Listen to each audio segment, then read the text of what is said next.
Bien, muy buenos días, y bienvenidos de nuevo a este espacio del taller de lectura de Kierkegaard, en el que estamos leyendo el texto de o lo uno o lo otro, un fragmento de vida, este primer gran volumen de la obra de Kierkegaard, digamos de la obra académica y filosófica, sobre todo aquella que se publicó después de su tesis doctoral, ¿no? Que se llama Sobre el concepto de ironía, del cual hemos mencionado acá un par de veces. Y este texto nos ha llamado poderosamente la atención porque es un texto grandísimo, está compuesto nada más los papeles de A, que es este volumen, está compuesto por más de 8 textos que constituyen un libro de casi 500 páginas y es nada más uno de los 3 libros que escribe Kierkegaard. Además de esto habría que sumarle los papeles de B, que es o lo uno o lo otro, un fragmento de vida 2. Y acabo de ver hace unos días en la Librería Nacional, si mi memoria no me falla, que ya salió el siguiente tomo de las obras de Kierkegaard. Este proyecto valdría la pena mirarlo de pronto acá en Busca Libre, puede ser. Eh, Valdría la pena echar una mirada a esto, porque cuando Rafael Larrañeta decide publicar, pongámoslo un poco en contextos. Sí, Rafael Larrañeta era un especialista en la obra de Kierkegaard, que de hecho, como nosotros lo habíamos dicho, es el traductor de estos textos, ¿no? En particular de estos primeros. Ahí está. Edición y traducción. Ah, no, esta no está traducida por Larrañeta. Bueno, Rafael Larrañeta fue uno de los primeros. Pero acá está, herederos de Rafael Larrañeta. Acá está. Cuando Rafael Larrañeta, un profesor español, gran kierkegaardiano, consagrado al estudio del danés para traducir la obra de Kierkegaard, presenta la propuesta de hacer una traducción de la obra completa de Kierkegaard al español, pues es celebrada por la comunidad académica, pero curiosamente no por la comunidad editorial. Es decir, la gente está dispuesta a que se traduzca Kierkegaard porque es un filósofo importante, porque es un filósofo actual, porque todavía tenemos mucho que pensar y que decir con él. Pero curiosamente la gente no quiere dar los recursos, es decir, las editoriales, las universidades, pues porque se requieren traducciones, traductores, correctores de estilo, diseñadores, en fin. Eso fue todo un dilema, todo un problema. Y el proyecto que tenía Rafael Larrañeta de traducir las obras de Kierkegaard en un periodo breve de tiempo, 10 años más o menos, pues no se llevó a cabo. Sin embargo, esta como congregación, este grupo protagonista, ¿cómo llamarlo? Sí, es esta fundación de herederos de Rafael Larrañeta, que es la que tenemos aquí, pues precisamente va a darse a la tarea de seguirlos traduciendo poco a poco cuando se consigan los recursos. Y bueno, y ahí vamos, poco a poco. Precisamente, y esto era lo que quería mostrarles ahorita, y esto es del 2000. Este no era el que el que me acaba de salir. Pero bueno, es uno en el que aparece, es el siguiente tomo, los escritos edificantes, escritos volumen 5 no es, sino es en el que está In Vino Veritas. In Vino Veritas es una obra maravillosa, en algún momento no me aparece acá, busquémoslo acá, In Vino Veritas Trota. Tal vez todavía no ha llegado a... em, etapas en el camino de la vida. ¿Será este? Puede ser este. Etapas en el camino de la vida, tal cual. Oye, 30 euros no está mal, no está mal. Este libro salió en julio del 2023. En julio del 2023. Y está constituido por tres textos muy sugerentes que hablan un poco de el periodo estético y ético de la obra de Kierkegaard, que es In Vino Veritas, que es una especie de reconstrucción del banquete de Platón, donde se reúnen un montón de seudónimos de Kierkegaard, llega Anticlímaco, Johannes de Silencio, Víctor el Eremita, un estudiante, etcétera, sí, y empiezan a hablar sobre el amor. Es un diálogo novelado maravilloso, yo lo recomiendo mucho. Por ahí hay un estudiante que está haciendo la tesis sobre ello. Si nos ves por ahí, John, pues ahí saludos también. Está el segundo texto, que es Consideraciones sobre el matrimonio, que es un texto bastante Sugerente porque, digamos, va a completar lo que son los papeles de B. Sí, recordemos que la figura prototípica del estadio estético es Don Juan. Ya hemos leído un poco de eso en el erotismo musical. Y la figura de Don Juan sobre todo tiene que ver con la inmediatez, ¿no? La figura típica o prototípica del estadio ético es el hombre casado, porque el hombre casado tiene que verlo todo con la mediación. Sí, con la mediación está la mediación del matrimonio y a través de la mediación del matrimonio se hace pues todo lo que haya que hacer, ¿no? O sea, el placer se busca en la mediación del matrimonio, el progreso o sí, la riqueza se busca en la mediación del matrimonio para generar un patrimonio para la familia, los hijos, la esposa, todo ese tipo de cosas. Entonces, claramente tenemos digamos, dos personalidades, ¿no? La personalidad del hombre casado que no es que tenga que ser casado. De hecho, nosotros en español lo decimos muy bien cuando hablamos de alguien que está casado con su trabajo, que está casado con una causa, que está casado con una persona, un oficio, algo, o sea, está completamente comprometido con ello, ¿sí? Donde no, y pues un compromiso es siempre claramente un ejercicio de mediación. No es un ejercicio inmediato, porque en la inmediatez no hay compromiso, precisamente porque pues es inmediata. Entonces, así como está, luego puede no estar. Y ese es el quid de Don Juan. Entonces, Kierkegaard siempre le va a dar vueltas al tema del matrimonio. Obviamente nace de su experiencia vital. Recordamos que él quería casarse y no se casó porque no pudo casarse y no pudo casarse pues, por sus crisis espirituales y religiosas y demás. Pero y él siempre le va a dar vueltas a eso, pero no le va a dar vueltas a eso simplemente como me vi casar o no casar o eso, aun cuando hay algo de ello ahí, sino realmente lo quiere pensar en términos más existenciales. Y esa reflexión es la que vamos a encontrar en Culpable o Inocente, ¿sí? Que tiene que ver justamente con, bueno, un poco esa reflexión personal, pero puesta en términos existenciales. Y es una reflexión muy sugerente en torno al tema de la culpa, del compromiso, de la inmediatez, es decir, básicamente la tensión que hay entre el estadio ético y estético. Eh, Repito, este libro sabía que lo iban a lanzar, no estaba al tanto, no sabía cuándo lo iban a lanzar, salió en julio del 2023. Vemos que en Busca Libre todavía no está. Lo vi en la Librería Nacional hace 3, 4 días. Entonces, bueno, cuando tengamos la posibilidad lo traeremos también por aquí. Y bueno, acá tenemos como otras obras de Kierkegaard. Oye, vale la pena tenerlo esto como dentro del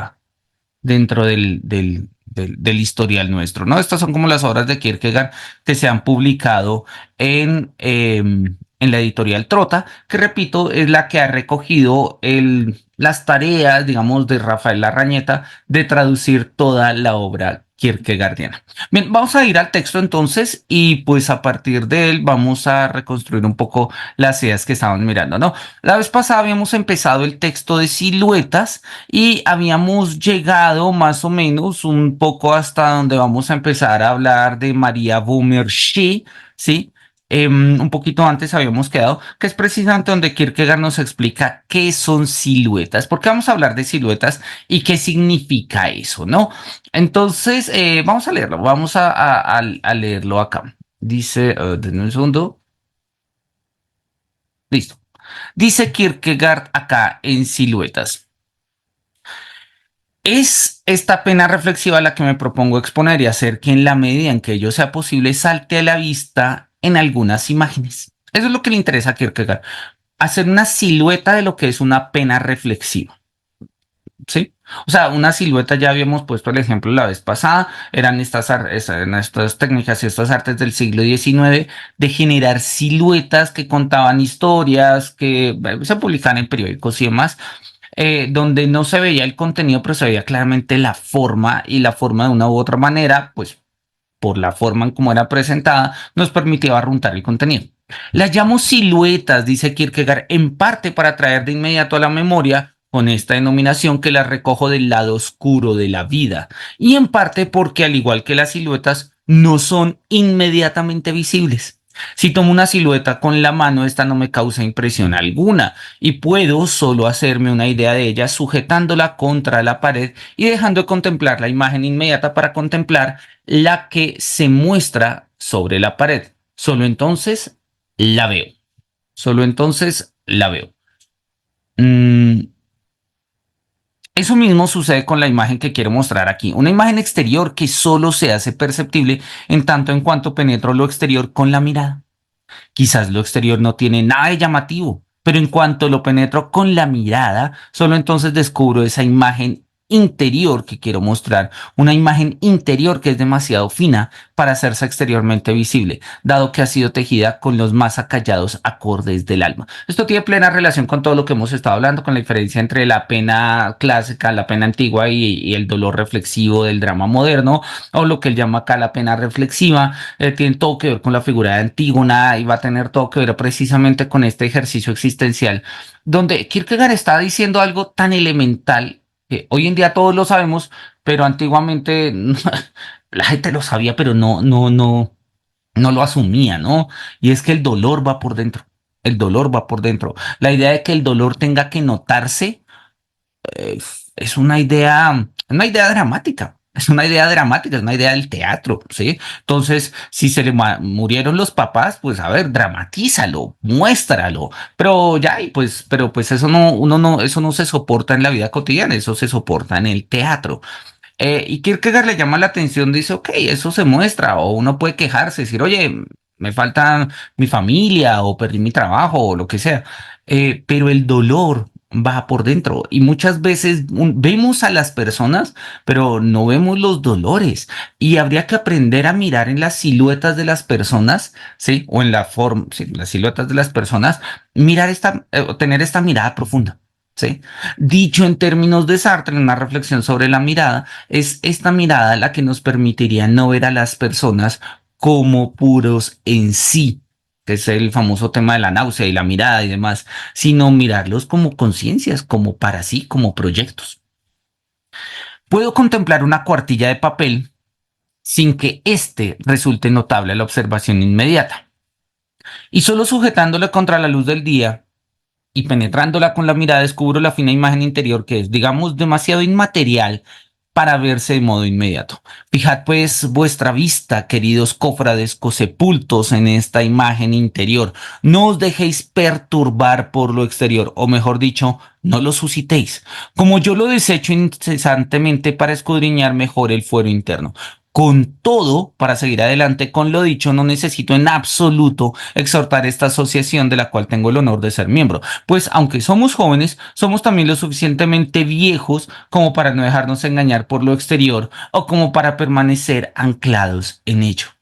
¿O se tratará acaso de una esperanza vana con la que yo me lisonjeo, creer que habréis honrado vuestra atención con estas imágenes? ¿Os resultará acaso mi empeño ajeno e indiferente, no en armonía con el interés de nuestra asociación, una asociación que solo conoce una pasión, a saber, la simpatía con el secreto de la pena? Y esto es Antígona, y por eso vamos a ver que Antígona hace parte de los cofrades cosepultos, ¿no? Eh, bueno, además porque a Antígona la enterraron viva, o sea, ahí está. Pero esto en el texto del más desgraciado va a aparecer, ¿no? Vamos a poner acá confrontar a Antígona. Y es que también nosotros conformamos una orden, también nosotros salimos de vez en cuando al mundo cual caballeros errantes, cada uno por su lado, no para combatir monstruos o para socorrer la inocencia o para probar fortuna en la aventura amorosa. Nada de eso nos ocupa, ni siquiera lo último, pues la flecha en el ojo femenino no hiere nuestro erguido pecho y la sonrisa de las jóvenes no nos conmueve, sino el secreto gesto de la pena. Dejemos que otros se enorgullezcan de que ninguna joven de cualquier parte pueda ofrecer resistencia a su poder erótico. No nos dan de entera. Nosotros queremos enorgullecernos de que ninguna pena secreta escape a nuestra atención, de que ninguna pena clandestina sea tan desdeñosa y tan orgullosa como para que no consigamos adentrarnos victoriosos en sus más íntimas guaridas. O sea, los cofrades cosepultos no son personajes eróticos. O sea, esto no se trata de eh, ser down para conquistar, ¿no? O sea, esto no se trata de ser pesimista. La vez pasada leía este término que me parecía algo así como erotismo pesimista, una cosa así, o el eropesimismo. Y es una idea de que lo pesimista pueda resultar erótico. Sí, y sí, sí, en filosofía se da mucho y sobre todo en la filosofía del siglo XX y en las redes sociales actuales hay una cantidad de filósofos que alardean de una especie de pesimismo, oye, alguno más sistemático que otro, da igual, pero sobre todo con clarísimas pulsiones eróticas, ¿no? Con clarísimas pulsiones de quiero acercarme, quiero tocar, quiero ser tocado, quiero ser visto, quiero mostrar, quiero ver. eh, sí, o sea, un erotismo muy, digamos, muy patente, ¿no? Kierkegaard dice, mira, nuestro tema no es el erotismo, nuestro tema es la profundidad en la pena, la profundidad en la pena, ¿sí? Y si nosotros somos, ¿sí? Eh, a ver, pongámoslo acá como nuestro trabajo o nuestra misión es captar la profundidad.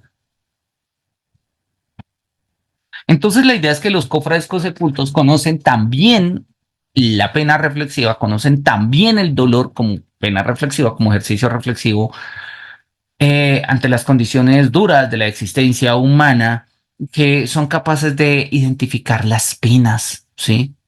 Que viendo las siluetas son capaces de ver al fondo, ¿sí? Y esta es un poco la tarea de los cofrades, ¿no? Entonces, vamos a ponerlo así, me gustó. ¿Cuál sea la pugna más peligrosa? ¿Cuál la que presupone mayor arte y mayor placer? No vamos a investigarlo ahora. Nuestra elección ha sido obrada. Solo amamos la pena. Solo la pena. Y sea donde sea que descubrimos su rastro, lo seguimos hasta que se revela. Lo seguimos hasta que se revela. Para esta lucha nos preparamos, en ella nos entrenamos a diario y en verdad la pena se desliza tan secretamente por el mundo que solo aquel que tiene simpatía por ella, solo a él le es destinado presentirla. Yendo por la calle, una casa tiene el mismo aspecto que otra, y solo el observador experimentado presiente que hacia la medianoche esta casa tiene un aspecto del todo diferente. En ese momento merodea por allí un desdichado que no ha encontrado sosiego, sube las escaleras, sus pisadas resuenan en la quietud de la noche. Pasando al lado de la gente por la calle, uno tiene el mismo aspecto que otro, y el otro que el de la mayoría, y solo el observador experimentado presiente que en lo más íntimo de esta mente se aloja un habitante que nada tiene que ver con el mundo, que pasa los días de su solitaria vida calmosamente dedicado a tareas domésticas. Es interesante acá la idea del presentimiento, ¿no? El ejemplo de la casa y la interioridad, ¿sí? Vamos a poner acá como me gusta este ejemplo, me gusta el ejemplo que pone Kierkegaard acá. Em,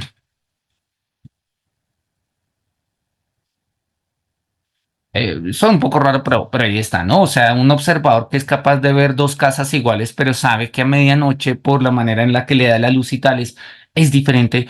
Así también un conocedor de penas es capaz de ver dos personas que se ven iguales y en general se ven iguales. Siempre es capaz de reconocer las diferencias. Es capaz de reconocer las diferencias. Y esto me parece muy importante, no solamente en el contexto de Kierkegaard, sino en nuestro contexto, precisamente porque hoy en una sociedad hiperconectada, masificada o como se llama incluso infoxicada, ¿sí? El, el, digamos, nos vamos volviendo insensibles con la pena y con el sufrimiento ajeno, ¿sí?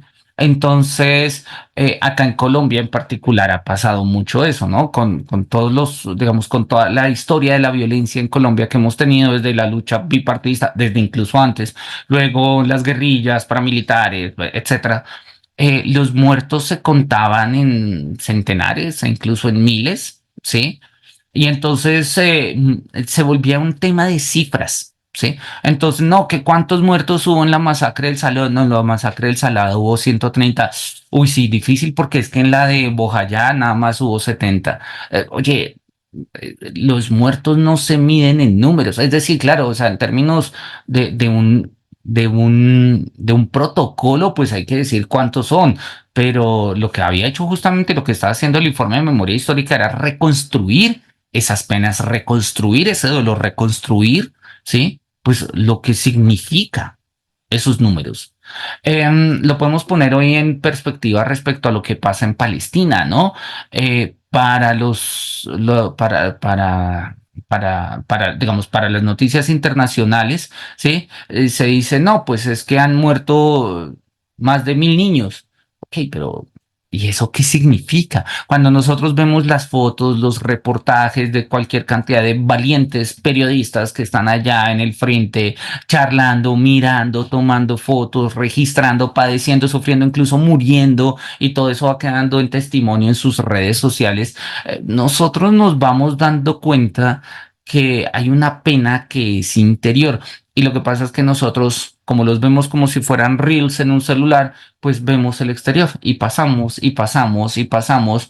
Pero a mí me parece que esto es un llamado que hace Kierkegaard desde su época, ¿sí? De entender, ¿sí? Cómo hay una comunidad humana en el sufrimiento, como yo soy lo suficientemente, tengo la suficiente simpatía o empatía, ¿sí? Kierkegaard habla acá de simpatía, entonces por eso usamos el término, ¿sí? De comprender lo que la otra persona sufre, ¿sí?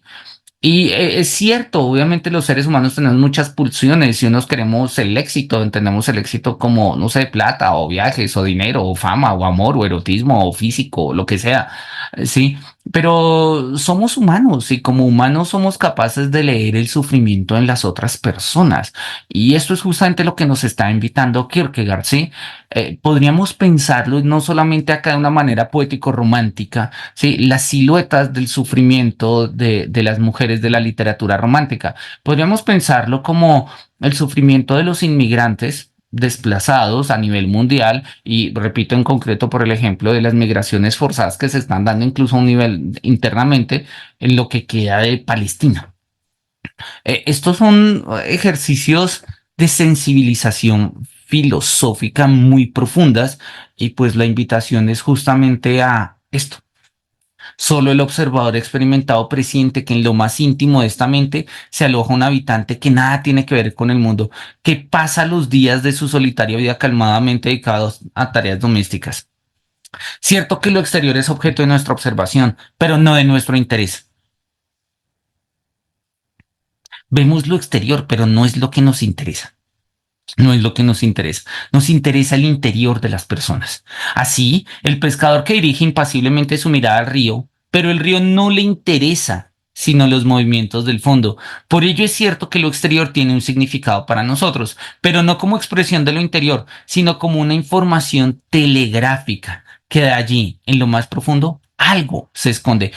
Kierkegaard está interesadísimo y lo ha estado todo el tiempo, de hecho, así arranca el libro en esta dialéctica, en esta tensión que hay entre lo exterior y lo interior. Si tienen tiempo, échenle una mirada al primer capítulo de esta serie. Ya hoy es nuestra sesión 21. Vamos bien, vamos llegando ya casi a la mitad de un año. Pero nosotros lo podemos ver rápidamente. Kierkegaard lo dice acá en el prólogo. Eh, Acá está Rafael Arrañeta, que era prólogo, dice lo siguiente, ¿no? Esta es la introducción, vamos a hacer el prólogo de Kierkegaard. Kierkegaard dice, mira, quizás te haya venido alguna vez a las mientes, querido lector, dudar un poco de la exactitud de la conocida proposición filosófica, lo exterior es lo interior es lo exterior. Esto es una tesis de Hegel, lo habíamos mostrado, habíamos ido allá a la fenomenología del espíritu y a la ciencia de la lógica, habíamos mostrado cómo Hegel sostiene dialécticamente eso, que lo exterior es lo interior y lo interior es lo exterior. O sea, es tan elemental como la forma determina el contenido y el contenido determina la forma. De acuerdo. Y eso hegelianamente es cierto y eso funciona en el mundo físico y en el mundo moral y incluso en el mundo metafísico, en tanto que podamos hablar de interioridad, exterioridad en ideas metafísicas. Pero bueno, esto funciona y funciona bastante bien en la ciencia de la lógica y en general en el sistema hegeliano. Pero Kierkegaard tiene unos reparos y son unos reparos profundamente existenciales. Toda la obra de Kierkegaard, o sea, toda esta obra, toda la obra de o lo uno o lo otro, Enten, Eller, Out, Out, ¿sí? Toda esta obra de o lo uno o lo otro, va a ser una tensión de Kierkegaard entre entender esta premisa y refutar esta premisa. Porque una cosa, pongámoslo de la manera más escueta en la biografía de Kierkegaard, Kierkegaard termina con Regina y se va a Berlín, ¿sí? Berlín en la época, estamos hablando más o menos de 1840, 1870 se funda el Segundo Reich, ¿no? Allá con Otto, no, con es que se llama, no es Otto, es eh, el Kaiser, se me olvidó el nombre del Kaiser. Bueno, ahí el emperador, no, Federico es el de Kant. Guillermo, Wilhelm primero, ¿sí? Allá, o sea, estamos a 30 años de que Alemania se vuelva el imperio alemán, ¿sí? Aquel imperio que va a protagonizar todo lo que va a protagonizar la Primera Guerra Mundial, todo eso. Berlín era una capital bullante, o sea, era una capital donde llegaba la gente, había un montón de cosas, habían trenes, habían recursos, había plata, había arte, había cabaret. O sea, Kierkegaard termina su relación, ¿sí? Ya muerto el papá y se va con la plata de la herencia a Berlín. Entonces la gente dice, pues, le importa un pepino. ¿Sí? La relación con Regina le importa un pepino, la teología le importa un pepino, este tipo se va ya a malvivir la vida, ¿sí? Pero Kierkegaard está allá, está tomando clases con Schelling y aprendiendo alemán y otras cosas más, pero en el fondo eso es lo que se ve. En el fondo, ¿qué es lo que está pasando? Él está completamente atravesado por la pena de no haber entendido por qué no pudo seguir su relación con Regina. ¿Sí? Y no lo va a entender nunca. Él, la mejor explicación que va a decir es, me faltó fe o tenía una profunda melancolía que haría profundamente infeliz a mi amada. Son las dos mejores respuestas que se va a dar. Y sin embargo, va a escribir ríos de tinta tratando de entender esta situación. Y esta tensión de Kierkegaard es una tensión muy típica del ser humano contemporáneo, muy contemporáneo, no así del ser humano moderno. El ser humano moderno encontró una mediación en el reconocimiento de ante el Estado como ciudadano, ¿sí? No sé, de un de una ciudad como Venecia, de una ciudad, de un país como Francia o de un reino, etcétera.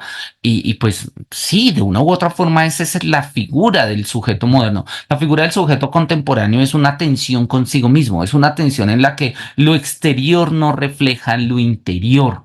Y nosotros hoy en día lo vemos y quizás digamos, la forma más patética, no, bueno, es patética en términos del padecimiento del patos, pero la forma más patente es nuestra actual sociedad del cansancio, sociedad depresiva, sociedad ansiosa, ¿sí? Como se les ha llamado siguiendo, haciendo eco a las tesis de Byung-Chul Han. Somos una sociedad que por fuera se ve de una manera, pero por dentro de otra. Y si bien hay relaciones y hay causas, terminan siendo dos escenarios distintos. Dos escenarios distintos. Y si bien podemos arreglar lo interior trabajando lo exterior y podemos trabajar lo exterior trabajando lo interior, no quiere decir que sean lo mismo. No quiere decir que sean lo mismo. Y en este sentido, nosotros nos acercamos más a Kierkegaard que a Hegel o al mundo moderno, porque no necesariamente lo exterior es lo interior. Y cualquiera que tenga una pena en su corazón, y hoy en pleno siglo XXI todos la tenemos, ¿sí? Nos damos cuenta que la procesión va por dentro, como decimos acá en Colombia, o dicho en otros términos, una cosa es la pena que nosotros llevamos dentro y otra cosa es cómo eso se ve, cómo eso se ve. Y lo que para nosotros es patente, Kierkegaard justamente lo estaba señalando, lo estaba indicando, estaba diciendo pilas con esto, ¿sí? Pilas con esto. Que la gente diga estoy bien no quiere decir que esté bien. Necesitamos ser conocedores de almas, estimados cofrades cosepultos, para llegar a esas profundidades. Bien, sigamos. Cuando uno contempla larga y atentamente un rostro, en ocasiones descubre algo así como otro rostro dentro del que se ve. Esto es muy Levinas, esto suena muy bonito. Sí, vamos a ponerlo acá. Levinas, pues por el tema del rostro. Obviamente acá Kierkegaard no tiene ninguna comprensión metafísica del tema del rostro, pero bueno, ahí está la palabra. Por lo general, esto es un signo irrecusable de que el alma esconde un emigrante que se ha apartado de lo exterior para vigilar un recóndito tesoro. Y el camino a seguir en el movimiento de la observación se insinúa mediante el hecho de que un rostro parece encontrarse dentro de otro, lo cual da a entender que uno debe esforzarse por penetrarlo si es que desea descubrir algo. El rostro, que por otra parte es el espejo del alma, reviste aquí una ambigüedad que no se deja representar artísticamente y que por lo general también perdura solo un momento fugaz. Es preciso tener ojos para verlo, tener buena vista para seguir este indicio infalible de la pena secreta. Esta mirada es atractiva y aún así tan escrupulosa, angustiante y apremiante, y aún así tan compasiva, persistente y maliciosa, y aún así tan franca y benevolente, adormece al individuo en una suerte de dulce languidez, en la que aquel se deleita en derramar su pena, el mismo deleite del que se goza al desangrarse. Lo presente ha sido olvidado, lo exterior desgajado, lo pasado resucitado, el hálito de la pena aliviado. El penitente encuentra consuelo, al igual que los caballeros que congenian con la pena, cuando ha encontrado lo que buscaba. Pues no buscamos lo presente, sino lo pasado. No la alegría, pues esta es siempre presente, sino la pena, pues su esencia es pasar. Y en el instante del tiempo presente uno la ve, solo como se ve a alguien cuando la vista lo alcanza únicamente en el momento en el que dobla la esquina y desaparece. Kierkegaard lo había mostrado, ¿sí? Me gusta esta imagen del penitente, ¿no? El penitente es una persona que entiende la pena. Hoy en día nosotros, la figura del penitente nos cuesta un montón, porque no, a ver, sufrimos demasiado en nuestra vida, ¿sí? Es difícil. Tener recursos, tener buena apariencia, tener buena actitud, peinarse bien, tener la piel tersa, tener estudios, tener amigos, vida social, vida afectiva, estabilidad emocional, todo ese tipo de cosas, ¿sí? Es difícil, es difícil. Pero no nos cuesta pues aceptar que nosotros tengamos que purgar alguna pena, tengamos que pagar alguna pena. Más bien somos como muy pasivos ante eso, o sea, como mira, intento lo mejor y si no lo logro, acéptame lo que tengo. Es un poco nuestro sentido actual, ¿no? La idea del penitente nos parece, nos recuerda muy a una teología de la penitencia que viene muy del catolicismo y sobre todo del protestantismo, a una idea del pecado original. La idea del penitente es la idea de es alguien que tiene que cargar y sufrir por su pasado en tiempo presente. Y eso no nos gusta, y no solamente no nos gusta, sino que nos hace daño. Sí, nos hace daño es un movimiento que hoy en día nosotros hemos dejado de tener. Precisamente quiero mostrarle, hay un texto de Oppenheimer, no el de la película, sino creo que es Andrés Oppenheimer, que se llama Basta de historias. Sí, tal cual. Libro Basta Historias, si mi memoria no me falla, Andrés Oppenheimer, tal cual. Cuando tengan tiempo, échenle una mirada. Basta Historias, ahí está. Miremos a ver dónde tenemos como la portada un poco más grande. Bueno, es el mismo. Ahí está Basta Historias de Andrés Oppenheimer. Es un libro interesante en el que el autor, pues básicamente lo que va a hacer es, pues ahí lo dice, la obsesión latinoamericana con el pasado y las 12 claves del futuro. Dice, los latinoamericanos estamos enmarañados en un pasado, que nos conquistaron, que se llevaron al oro, el oro, que nos violaron, que nos esclavizaron, que no sé qué. Y oye, sí, eso pasó, pero pasó hace 500 años. Es decir, a Japón, son ejemplos que él pone en el libro. Japón le cayeron dos bombas nucleares, dos bombas atómicas hace 80 años y mira en dónde están. Alemania la destruyeron prácticamente al 90% hace 80 años y mira dónde está. Basta de historias. Basta de historias. Es un libro bonito, empoderante, si uno lo quiere decir como, ok, no tengo que anclarme en el pasado y tengo que mirar al futuro. Ok, pero oye, desconocer el pasado es una forma de mutilarnos, ¿no? Desconocer el pasado es una especie como de amputarnos las rodillas, ¿sí? Y pues sí, o sea, no nos caemos, pero pues tampoco vamos a llegar muy lejos, ¿sí? Y Kierkegaard, digamos, Kierkegaard en este sentido, o sea, estamos mirando dos referentes, ¿no? Andrés Oppenheimer es un tipo muy contemporáneo, no, si mi memoria no me falla, él es argentino, no recuerdo, pero ha escrito muchos textos de este tipo, escribe bien, me gusta, no me gustan sus ideas, las peleo filosóficamente, pero me gusta cómo escribe, escribe bien, lo recomiendo porque, oye, pues está bien leer otras cosas. Y cuando tenga tiempo, échele una mirada y luego leemos este libro sobre el cual he peleado mil y un veces, pero al cual vuelvo de tanto en tanto porque me motiva a pensar y eso nos gusta a nosotros los filósofos. Bien, entonces, ¿qué es lo que está pretendiendo acá Oppenheimer? Dice, mira, dejemos el pasado, soltémoslo y vamos al futuro, vamos adelante, ¿no? O sea, básicamente es como el lema un poco de todos nuestros discursos de autoayuda, de superación personal, de motivación y, oye, no está mal, pues porque claramente hay personas que son profundamente desgraciadas porque viven a destiempo. De hecho, Kierkegaard lo va a decir, la desgracia humana consiste en vivir a destiempo. ¿Sí? O en el futuro o en el pasado, jamás en el presente. O sea, estamos compartiendo la misma idea. Pero, ¿sí? Lo que piensa, digamos, como toda esta especie de happycracia, como se le ha llamado hoy en día, todo este gobierno de las cosas alegres y felices y demás, es que tenemos que dejar de lado lo malo. Y si el aferrarnos al pasado está mal, entonces dejemos de lado. Y Kierkegaard lo que nos está diciendo es, pilas, esto también es humano y tenemos que entenderlo y aceptarlo y cargarlo y llevarlo, ¿sí? Hacer penitencia por él, quizás la figura del penitente nos cueste y no obstante, es una figura que poco a poco, o sea, Kierkegaard lo había dicho en algún momento, ¿no? Cuando no lo trabajamos de alguna manera, estas ideas, ¿sí? Se nos aparecen de otras formas, ¿no? Y hay un videojuego, eh, hay un videojuego que me gusta mucho que se llama Blasphemous, ¿sí?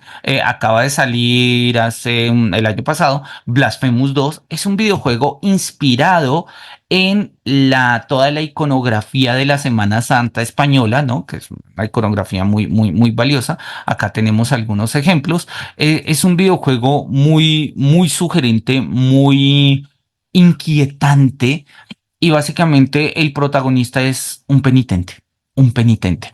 ¿Por qué un juego tan importante, sí? O mejor dicho, ¿por qué una historia tan importante en la industria cultural vuelve a poner sobre la mesa la idea de la penitencia, la idea del penitente? O sea, la penitencia tiene un sentido en un marco teológico. Si no hubiese teología, no necesitaríamos ser penitentes. Esa es un poco la idea. Y tras la muerte de Dios, las religiones se vuelven tema de gusto personal, la teología se vuelve básicamente un saber universitario técnico, pues no necesitamos la penitencia.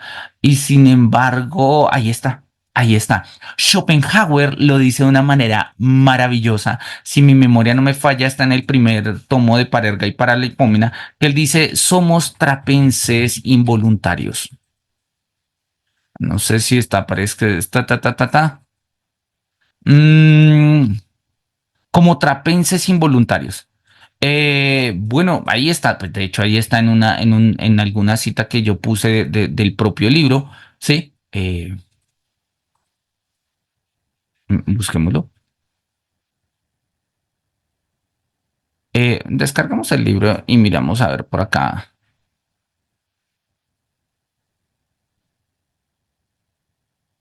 Sí, vamos a descargarlo. Este fue un libro que yo escribí hace un par de años. Realmente es una recopilación de ensayos, hermenéutica para un mundo después del fin del mundo, ensayos filosóficos. Y hay un ensayo sobre Schopenhauer que pues, es el que quiero mostrarles, me gusta mucho.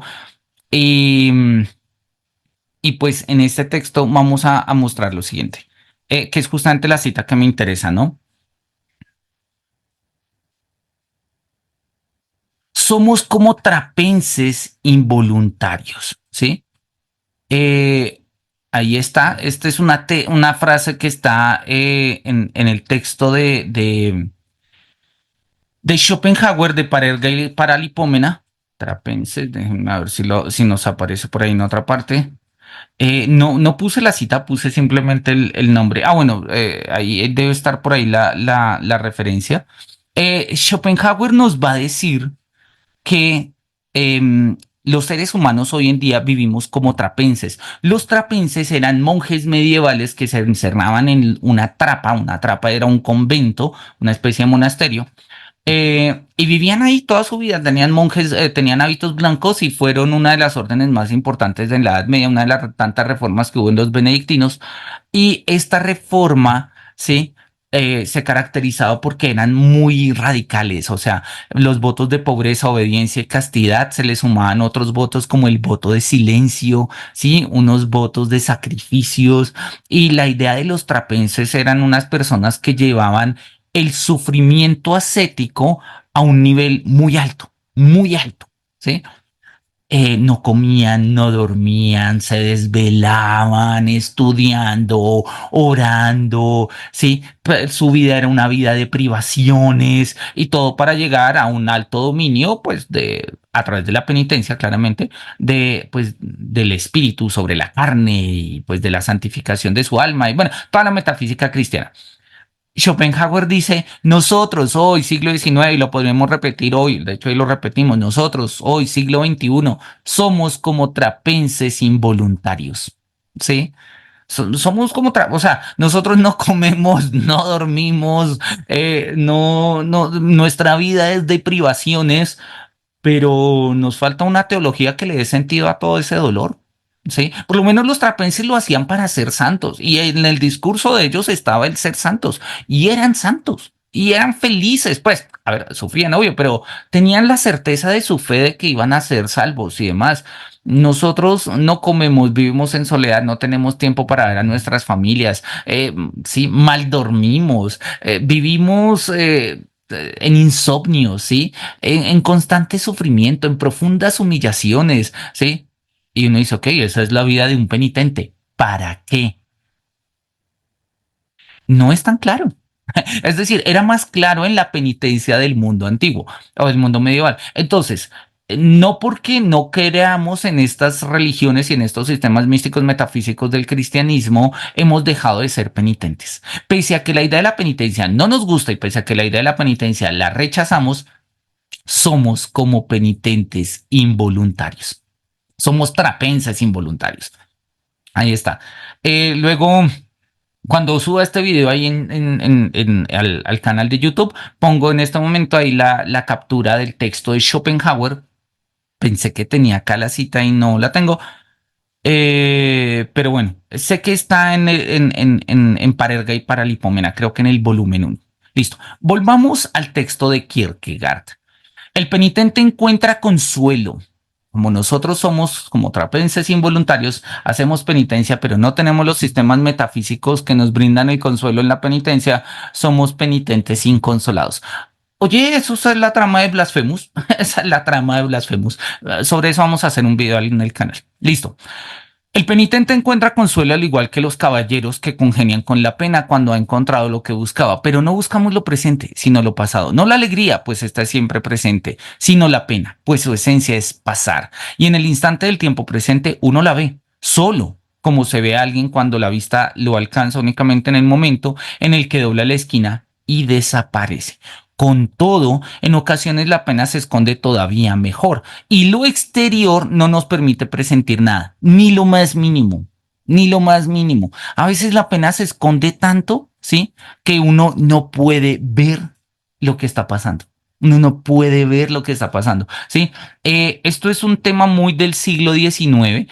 Y a ver, ya eso es algo de lo que nos ha enseñado básicamente toda la doctrina y toda la teoría del romanticismo. El gran descubrimiento del romanticismo fue la intimidad humana. A ver, los seres humanos hemos tenido intimidad desde siempre, pero la intimidad como valor cultural, como constructo, como desarrollo, categoriza además, es algo del siglo XIX y va a aparecer en muchas representaciones y figuraciones del siglo XIX, ¿no? Repito, antiguamente había un poco más de transparencia, ¿sí? Entre lo exterior y lo interior de la humanidad. Y si no había esa transparencia, pues era más bien como o excepción o no se relataba o no aparecía en las novelas. Si nosotros leemos, no sé, cualquier novela de caballería, El Cantar de Roldán, pues la exterioridad de Roldán es la interioridad de Roldán, o sea, Roldán por fuera es un caballero y por dentro es un caballero, eso no tiene vueltas, ¿sí? Y el cantar y Roldán es tan caballero, ¿sí? Con su espada verde Durandarte o Durandel, ¿no? Andaba y peleaba por Carlomagno y allá en Francia y demás, y todo este rollo que nos cuenta el cantar de Roldán. Y oye, pues sí, Roldán es Roldán y el interior de Roldán es el exterior de Roldán. Pasa lo mismo con el Miocid, el Cid campeador, el tipo es un guerrero que busca la justicia, ¿sí? Por fuera y también por dentro. Y cuando le violan las hijas, el tipo siendo un guerrero obra por justicia, ¿sí? Entonces no va a matar a los violadores de sus hijas, sino que los lleva a juicio. Y uno dice, hey, pero eso no tiene mucho sentido. Tiene sentido si lo vemos como un paladín de la justicia, no como un tipo vengativo. ¿sí? No como un guerrero que quiere sangre, porque ese no es el Cid. El Cid no es un tipo que quiere sangre, Cid es un guerrero que busca justicia. Entonces son, digamos, son seres unidos, o sea, están completamente compactos, ¿sí? El mundo antiguo, sus héroes, sus personajes antiguos, medieval, tenía estas figuras. El mundo moderno también, pero ya el mundo moderno empieza a ver cómo se rompen, ¿no? Figuras como Don Quijote nos muestran precisamente esta ruptura, ¿sí? Hamlet nos muestra precisamente ¿sí? El exterior de Hamlet ya deja de ser el interior de Hamlet, ¿sí? Y ya para el siglo XIX esto es la norma, o sea, ningún exterior es el interior, ¿no? En ocasiones la pena se esconde todavía mejor y lo exterior no nos permite presentir nada, ni lo más mínimo. En el contexto colombiano hay un poema muy bonito y vamos a leerlo porque, ¿por qué no leer poemas colombianos? ¿Sí? Que es el texto de Juan de Dios Pesa, que se llama Reír llorando, ¿sí? Es un poema bonito, es un poema bonito, eh, pues bonito como puede ser bonito un poema de este tipo, ¿no? Reír llorando, Juan de Dios Pesa, siglo XIX, 1852-1910. Y bueno, está un poco extenso, pero, o sea, extenso me refiero a este poema no tiene más de una página, pero está en letra grande y con espacio grande, así que no importa. Vamos a mirarlo. Se llama Reír llorando y trata justamente esto que nos está diciendo Kierkegaard, esto no, esto, ¿sí? Que en ocasiones la pena se esconde todavía mejor y lo exterior no nos permite presentir nada del interior. Y esto es Reír llorando, Garrick, Juan de Dios Pesa. Viendo a Garrick, actor de la Inglaterra, el pueblo al aplaudirle le decía: eres el más gracioso de la tierra y el más feliz. Y el cómico reía. Víctima del spleen, los altos lores en sus noches más negras y pesadas iban a ver al rey de los actores y cambiaban su spleen en carcajadas. Una vez, ante un médico famoso, llegóse un hombre de mirar sombrío. Sufro, le dijo, un mal tan espantoso como esta palidez del rostro mío. Nada me causa encanto ni atractivo. No me importan mi nombre ni mi suerte. En un eterno spleen muriendo vivo. Y es mi única ilusión la de la muerte. Viajad y os distraeréis. Y ahí dice, os destruiréis. No. Viajad y os distraeréis. Tanto he viajado. Las lecturas buscad. Tanto he leído. Que os ame una mujer, si soy amado. Un título adquirid. Noble he nacido. Pobre seréis quizás. Tengo riquezas. ¿De lisonjas gustáis? Tantas escucho. ¿Qué tenéis de familia? Mis tristezas. ¿Vais a los cementerios? Mucho, mucho. ¿De vuestra vida actual tenéis testigos? Sí, mas no dejo que me impongan yugos. Yo le llamo a los muertos mis amigos y le llamo a los vivos mis verdugos. Gary, o sea, acá este personaje es un cofra de Cosepulto. Me deja, agrega el médico, perplejo vuestro mal, y no debo de acobardaros. Tomad hoy por receta este consejo. Solo viendo a Garrick podréis curaros. ¿A Garrick? Sí, a Garrick. La más remisa y austera sociedad le busca ansiosa. Todo aquel que lo ve muere de risa. Tiene una gracia artística asombrosa. ¿Y a mí me hará reír? Ah, sí, os lo juro. Él sí. Nada más él. ¿Mas qué os inquieta? Así, dijo el enfermo, no me curo. Yo soy Garrick, cambiadme la receta. ¿Cuántos hay que, cansados de la vida, enfermos de pesar, muertos de tedio, hacen reír como el actor suicida sin encontrar para su mal remedio? Ay, cuántas veces al reír se llora. Nadie en lo alegre de la risa fíe, porque en los seres que el dolor devora, el alma llora cuando el rostro ríe. Si se muere la fe, si huye la calma, si solo abrojos nuestra planta pisa, lanza a la faz la tempestad del alma un relámpago triste, la sonrisa. El carnaval del mundo engaña tanto que la vida son breves mascaradas. Aquí aprendemos a reír con llanto y también a llorar con carcajadas. El poema es brutal y es clarísimo, ¿no? Garrick, ¿sí? Es un artista que hace reír a todo el mundo. Viendo a Garrick, actor de la Inglaterra, todo el mundo le decía, eres el más gracioso y el más feliz. Y el cómico reía. Y todos lo buscaban, pero él no encontraba, ¿sí? Alegría, sosiego, consuelo para sus penas, ¿sí? Y Garrick es como el actor suicida, ¿sí? Ahí lo dice, ¿no? Eh, ¿Cuántos hay que cansados de la vida, enfermos de tedio, hacen reír como el actor suicida? Ahí está. Esta es la idea de Garriga y es la misma idea que nos está presentando Kierkegaard. Retomamos. En ocasiones, la pena se esconde todavía mejor y lo exterior no nos permite presentir nada, ni lo más mínimo. Puede evitar nuestra atención mucho tiempo, pero cuando por casualidad un semblante, una palabra, un suspiro, un tono en la voz, un guiño en los ojos, un temblor en los labios traiciona aquello que fue escondido, entonces despierta la pasión, comienza la lucha. Entonces se trata de estar vigilante, de ser perseverante, de ser prudente, pues ¿acaso hay alguien más ingenioso que la pena clandestina? Pero un recluso solitario dispone también de mucho tiempo para concebir muchas cosas. ¿Y hay acaso alguien más rápido en esconderse que la pena clandestina? Pues ninguna joven, ni perdón, pues ninguna jovencita podría cubrir el seno que hubiese descubierto con tanta ansia y tanto apremio como la pena recóndita cuando es sorprendida. Entonces se requiere impasible impavidez, pues uno lucha con un proteo que se dará sin embargo por vencido con solo perseverar, por más que como aquel tritón, adopte cualquier figura para escabullirse. Cualquier serpiente se retuerce en nuestra mano, cual león nos atemoriza con un rugido, se convierte en un árbol que susurra con sus hojas, o en agua efervescente, o en fuego crepitante, pero al final debe haber presagio. La pena debe finalmente manifestarse. Y esto es lo que le llama la atención a Kierkegaard. Dice, claro, si uno pregunta, ¿cómo estás? Dicen bien, ok, pues dice que está bien, ya, sigo con mi día. Pero si uno dice, ¿cómo estás? Bien, y uno dice, o sea, unos ojos atentos, ¿sí? Son capaces de, o sea, una mirada penetrante, lo decía Kierkegaard acá, ¿no? ¿Sí? Acá, una mirada penetrante, o sí, lo penetro con la mirada. Una mirada penetrante sería capaz de mirar que esa persona que dice, ¿cómo estás bien? No está bien. Ahora, no sé qué le pasa, pero si uno persevera, si uno está ahí, si uno mira, se da cuenta de la pena, ¿sí?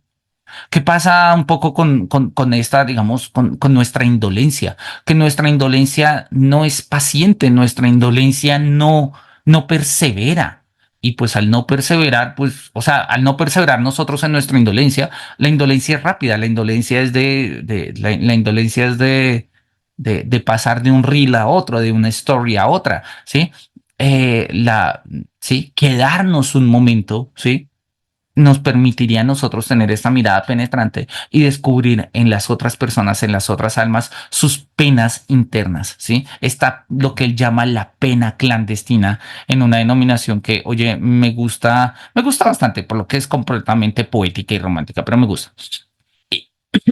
He aquí las aventuras que nos dan placer. Probar en ellas nuestra caballerosidad es nuestro pasatiempo. Para ello nos alzamos ahora como bergantes en medio de la noche. Por ello nos atrevemos a todo, pues ninguna pasión es tan salvaje como la de la simpatía. Y esto es Kierkegaard y por eso me encanta, ¿sí? O sea, a ver. ¿Quieres? Y sobre esto hay mucho escrito y se ha vuelto, digamos, como un motivo muy poderoso en el mundo actual, ¿no?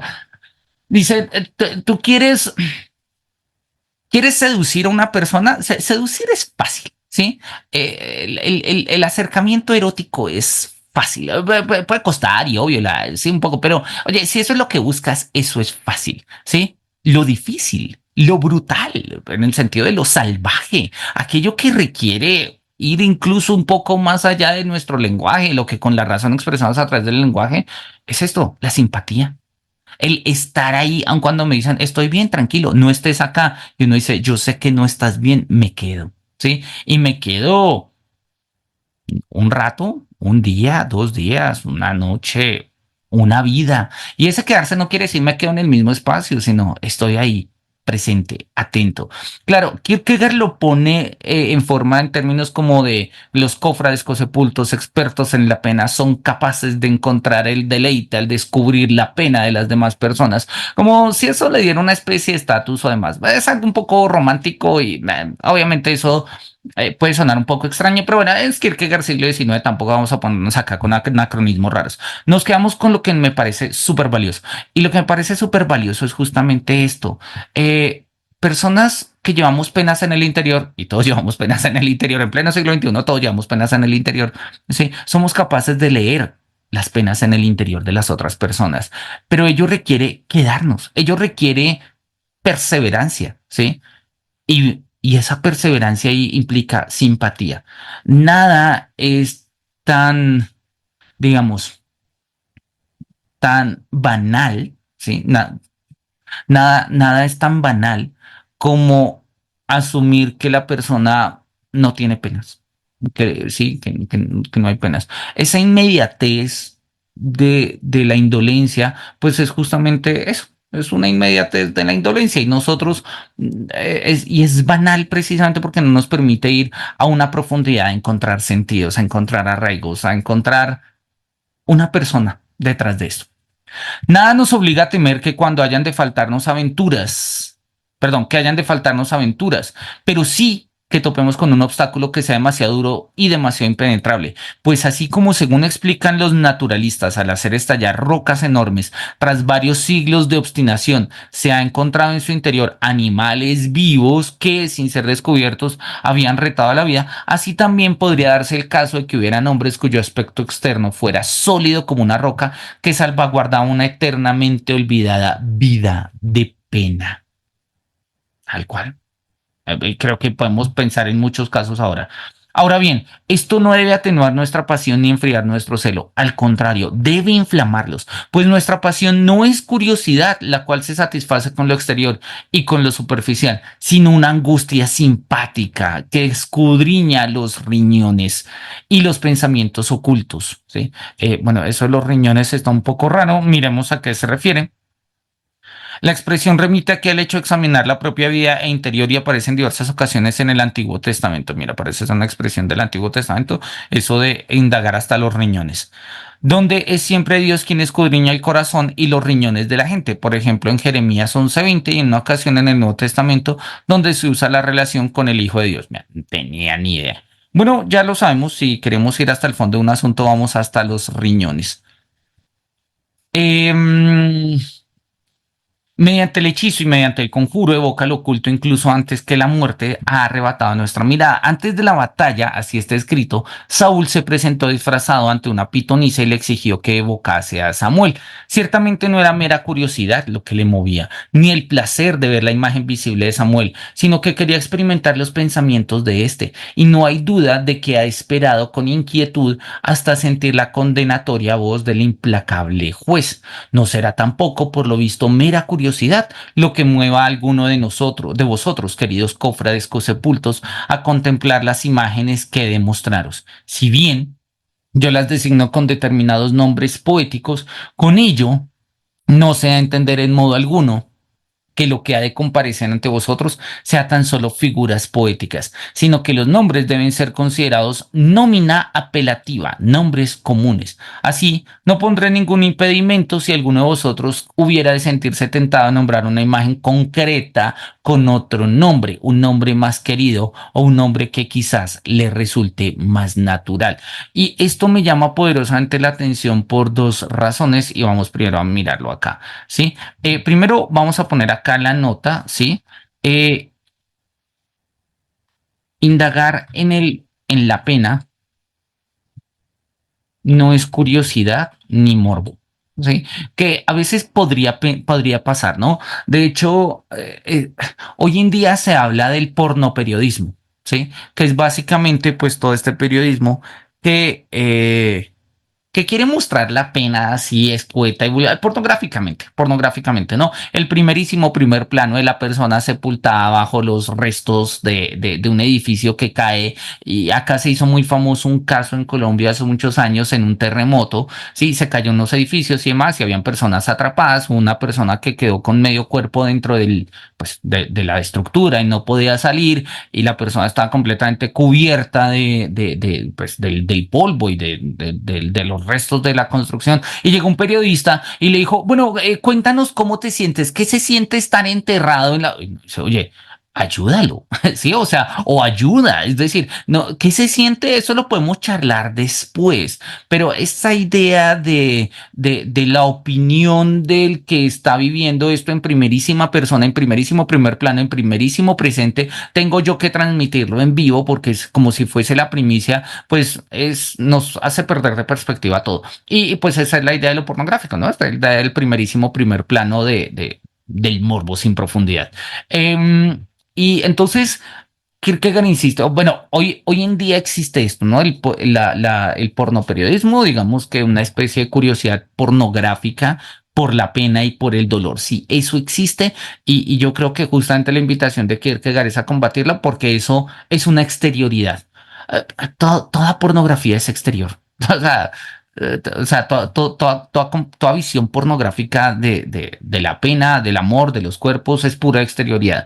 Y lo que nos está invitando Kierkegaard es una mirada a la interioridad. Entonces esto no tiene que ver necesariamente, o sea, no tiene que ver con el morbo, es algo que va más allá o incluso es directamente está en otro nivel. El nivel de esto es básicamente una comprensión de la situación, de nuestra situación en la existencia. Y él lo dice ahí, dice, mira, voy a dar unos nombres, ¿sí? Son figuras poéticas, pero no las tomen como figuras poéticas, ¿sí? Tómenlos como si quieren nombres comunes, o sea, nombres genéricos que les puedan aplicar a distintas personas, pero incluso más allá de eso, si quieren y tienen un nombre que quizás les resulte más natural, pónganlo, pónganlo, esa es la idea. Y este es el quid, ¿sí? De, eh, va a anotarlo y ya lo explicamos.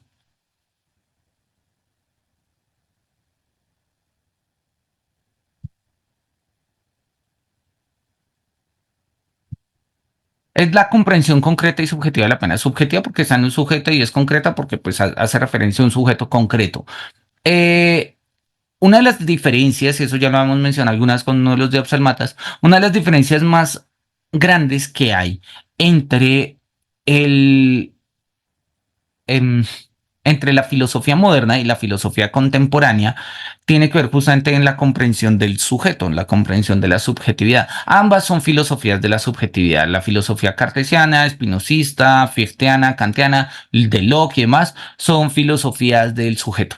Sí, ahí está, y es clarísimo y se entienden. Sí, son filosofías que tratan de entender qué es la conciencia entendida como un yo, como sujeto de representaciones y todo este tipo de cosas. La filosofía contemporánea es otra cosa. La filosofía contemporánea es una filosofía de la subjetividad, pero de una subjetividad concreta, específica, ¿sí? Situada, corporeizada, sufriente, específica, porque, pues, oye, el dolor nos diferencia, el dolor es diferencia específica, ¿sí? Mis dolores no son tus dolores, pese a que tú, a partir del conocimiento y comprensión de mis dolores, puedas entender los tuyos, la comunicación del dolor siempre va a ser uno de los temas complicadísimos porque es difícil, ¿sí? Porque el dolor se vive en primera persona. Entonces, que es justamente esto que estamos diciendo. Entonces, la filosofía contemporánea va a trabajar enfáticamente la idea de sujetos específicos, sujetos concretos. Por ello, Kierkegaard va a trabajar mucho la figura de individuos, ¿sí? Don Juan, Abraham, Doña Elvira, Fausto, esta que vamos a trabajar acá, María Beaumarchais, ¿sí? Etcétera. Sí, el mismo Nietzsche va a trabajar también figuras completamente específicas, ¿no? Zaratustra, por ejemplo, ¿sí? Dionisio, Apolo. Son figuras concretas, no es un sujeto trascendental. Dilthey lo dice de manera muy bonita, no en un plano existencial, pero podría ser leído en un plano profundamente existencial. En la introducción a las ciencias del espíritu dice, el sujeto del que hablamos no es el sujeto del que hablaron Locke, Hume y Kant, ¿no? En cuyas venas no corre sangre, sino el tenue flujo de la razón. Acá hablamos de un hombre real y concreto, de un hombre que quiere, siente y piensa. ¿Sí? Que son como los tres criterios fundamentales de la antropología diltheyana, la sensibilidad, la emocionalidad, el pensamiento y la volición. Para Dilthey es clarísimo, ¿no? Acá vamos a hablar de seres reales, seres reales. Sí, lo que signifique eso. Kierkegaard, Nietzsche, Sartre, Maritain, todo el personalismo posterior, todos ellos van a hablar justamente de lo mismo, sujetos pero concretos, específicos, encarnados. El Sísifo de Camus es esto. ¿sí? Es justamente una comprensión concreta y subjetiva de la pena. Y lo que dice también el mito de Sísifo podría parangonarse a lo que nos está diciendo Kierkegaard acá. Mira, voy a poner un nombre, ¿sí? Pero no me lo asumas como es un nombre poético. No, es que es un mito. No, no es un mito, ¿sí? Es un nombre común y puedes poner acá el tuyo o el de cualquier otro, porque básicamente esto es una forma de leernos existencialmente a través de las penas de otros individuos que conocemos. En este caso, a través de la literatura. Bien, vamos a arrancar con la figura de María Beaumarchais. María Beaumarchais, María Canon era hermana de Pierre Auguste Canon de Beaumarchais, conocida por sus operetas, en especial El Barbero de Sevilla, representado en 1775, y Las Bodas de Fígaro, representada en 1784. En 1764, Carón viajó a Madrid a fin de vengarse de Clavijo y Fajardo, quien se había prometido con Marie Beaumarchais en matrimonio para abandonarla más tarde. Listo, entonces ahí tenemos como el quid de la vida de nuestra protagonista, ¿sí? Caron arregló el asunto, pero supo que Clavijo se proponía desprestigiarlo ante el gobierno, aquel, ante lo cual aquel consiguió que el mismo rey retirara a Clavijo de su cargo y lo expulsara en Madrid. Años después, en 1773, Fajardo fue indultado y rehabilitado para la función pública. Bueno, acá pues tenemos entonces como nuestro personaje, Marie Caron, ¿sí? Que pues va a ser María, Marie de Beaumarchais, precisamente pues por la historia que nos están contando, ¿no? Bien, vamos a leerlo un poco. Todavía nos quedan como unos 20 minutos, entonces vamos a alcanzar a leer algo de la referencia que tenemos de esta primera mujer, ¿sí? Que nos va a servir como una primera silueta para entender lo que hemos llamado una especie de fenomenología de la desesperación humana. Entonces, arranquemos. María Beaumarchais. Conocemos a esta joven en el Clavijo de Goethe, al cual nos ceñimos, solo que la acompañamos más allá, a lo largo del tiempo. Una vez ha perdido el interés dramático, una vez las consecuencias de la pena han ido perdiéndose. Claro, parece ser, o sea, es un personaje histórico sobre el cual se ha escrito una obra literaria, y pues Kierkegaard dice, mira, vamos, o sea, nos inspiramos en la versión de Goethe, acompañamos esta versión de Goethe, pero vamos a seguir con esta figura más allá del mero acto dramático en el cual pues desempeña sus roles y nos cuenta su historia. Seguimos acompañándola pues como caballeros de la simpatía, ¿sí? Y ya sabemos que los caballeros de la simpatía, ¿sí? Tienen que ver justamente con esto, con la permanencia, con estar ahí, con esta mirada profunda y demás. Tenemos tanto el don innato cuanto la presteza adquirida de seguir en procesión el paso de la pena, ¿sí? Y oye, eso pues hasta cierto punto hay algo de galantería en ello, ¿no? En acompañar eh, pues las penas de, no, de las demás personas. Su historia es corta. Clavijo se prometió en matrimonio con ella. Clavijo la abandonó. Esta información es suficiente para aquel que está acostumbrado a observar los fenómenos de la vida, como se observan las curiosidades en una colección de arte. Cuanto más breve, mejor. Más cosas pueden verse. Me gusta esto. Cuanto más breve, mejor, más cosas pueden verse. Y acá vamos a subrayar la historia, ¿no? La historia es breve, ¿no? Se había comprometido y la abandonaron, punto. Oye, parece a lo que le pasó a Regina. Él también está tratando de pensar su situación, ¿no? Del mismo modo, es posible explicar con la mayor brevedad que Tanta lo está sediento y que Sísifo arrastra una piedra hacia lo alto de una montaña. Cuando el tiempo apremia, entretenerse en ello solo supone un retraso, dado que en realidad uno no va a lograr enterarse de más de lo que ya sabe, que es todo. Lo que requiere mayor atención debe ser de otro género, ¿sí? O sea, los detalles están bien para iniciar, ¿no? Y entre más breve, mejor porque se pueden ver más cosas. Es la idea pues eso, es la idea de una vida rápida en cuestiones de un museo y todo ese tipo de cosas, y en muchos contextos funciona, ¿no? Cuanto más breve, mejor, más cosas pueden verse. O ejemplo, TikTok, ejemplo, Instagram, sí, rápido, rápido, sí, videos de un minuto, no, muy largos, rápido, sí.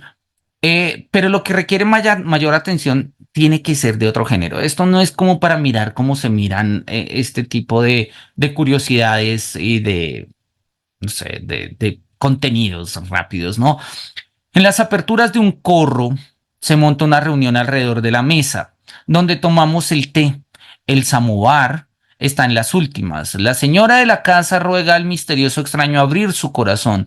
A ese fin manda traer limonada y mermelada. Y entonces él empieza. Es una dilatada historia. Así sucede en las novelas y hay aún otra cosa bien distinta. Una historia dilatada y un pequeño anuncio así de breve. Sí, para Marie Beaumarchais se trata de una historia breve, es una pregunta bien distinta. Aunque sí es cierto que no es dilatada, pues una historia dilatada tiene con todo una extensión mensurable. Una historia breve tiene, sin embargo, a veces la misteriosa propiedad de ser, a pesar de toda su brevedad, más larga que la más dilatada. Esto es muy bonito, me gusta esto. ¿Sí? Una historia breve puede ser, sin embargo, más larga que cualquier otra historia dilatada. Y eso tiene que ver con la interioridad de la pena. Ya lo vamos a mirar. Ya en lo precedente señalaba que la pena reflexiva no se hace visible en lo exterior, es decir, que no encuentra ahí su expresión reposada, bella. ¿Listo? Sí, esta es la idea que hemos estado manejando. No nos había dicho que era bella, pero oye, se entiende. La inquietud interior no permite esta transparencia. Lo exterior más bien se consume en ella. E incluso en el supuesto de que lo interior hubiese anunciarse en lo exterior, lo haría con una cierta morbidez que nunca puede llegar a ser objeto de representación artística, pues no goza del interés de lo bello. Goethe ha insinuado esto mismo con un par de guiños. Aun estando de acuerdo con la exactitud de esta observación, uno podría sentirse tentado a tenerla por algo casual y solo habiéndose convencido tras sopesarlo en términos estrictamente poéticos y estéticos de que la observación enseña goza de verdad estética. Solo entonces alcanzaría la conciencia más profunda. A ver, si yo me imaginase ahora una pena reflexiva y preguntase si se dejaba representar artísticamente, de inmediato se pondría de manifiesto que lo externo es del todo casual en relación con ella. ¿Eh? Entonces, recordemos que Kierkegaard nos había dicho, y eso es algo que nos ha estado tratando en los tres textos, en los últimos tres textos, en el de, pues en el de Siluetas, en el de Antígona y en el del erotismo musical, eh, que la pena, que representar la pena, ¿sí? Al igual que representar el erotismo, necesita de unos, digamos, de unas dimensiones estéticas. Una de esas dimensiones estéticas tiene que ver con la concreción o la abstracción del medio. Habíamos visto al comienzo de este texto y lo habíamos visto también al comienzo del erotismo musical, que podríamos hablar de artes más concretos y artes más abstractos. Entonces la escultura es más concreta que la poesía. Y la poesía, entonces, y él dice, así como la escultura es más idónea para, o la pintura para representar la alegría que es presente, la poesía es mejor para representar la pena porque es temporal.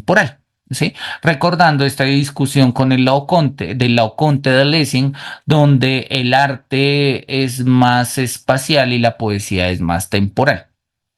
Entonces, volvemos sobre esta reflexión. Si yo me imaginase ahora una pena reflexiva, ¿sí? ¿Cómo representaríamos artísticamente una pena reflexiva? ¿Un cuadro? ¿Una pintura? ¿Un teatro? ¿Un poema? ¿Una canción?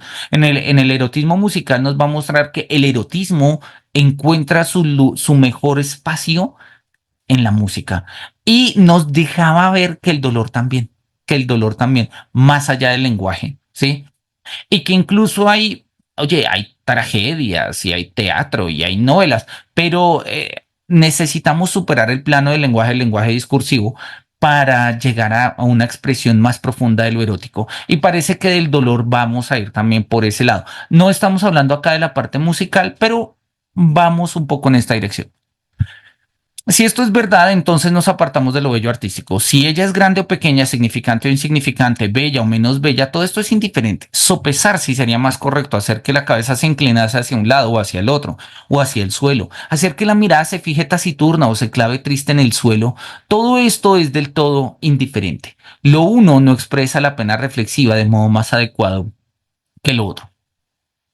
En comparación con lo interior, lo exterior se ha hecho insignificante. Se instala en la indiferencia. La clave de la pena reflexiva es que la pena busca sin cesar su objeto.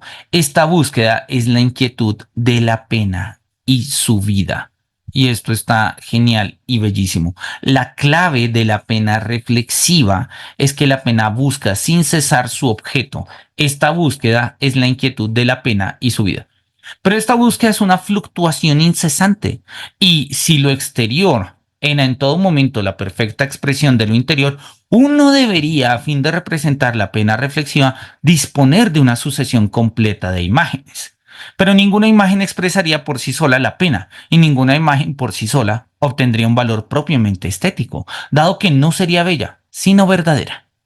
Estas imágenes deberían contemplarse como se contempla el segundero de un reloj. El engranaje no se ve, pero el movimiento interior se manifiesta sin cesar, en que lo exterior varía sin cesar.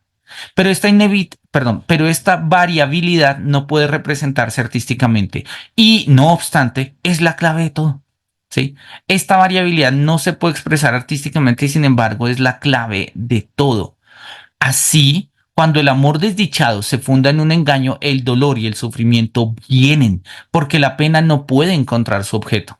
Si el engaño es probado y si la persona en cuestión se ha dado cuenta de que se trata de un engaño, entonces no cesa la pena, sino que se trata de una pena inmediata, no reflexiva. ¿Sí? Y recordemos un poco acá estas categorías que nos va tocando, ¿no? Que nos va mencionando Kierkegaard.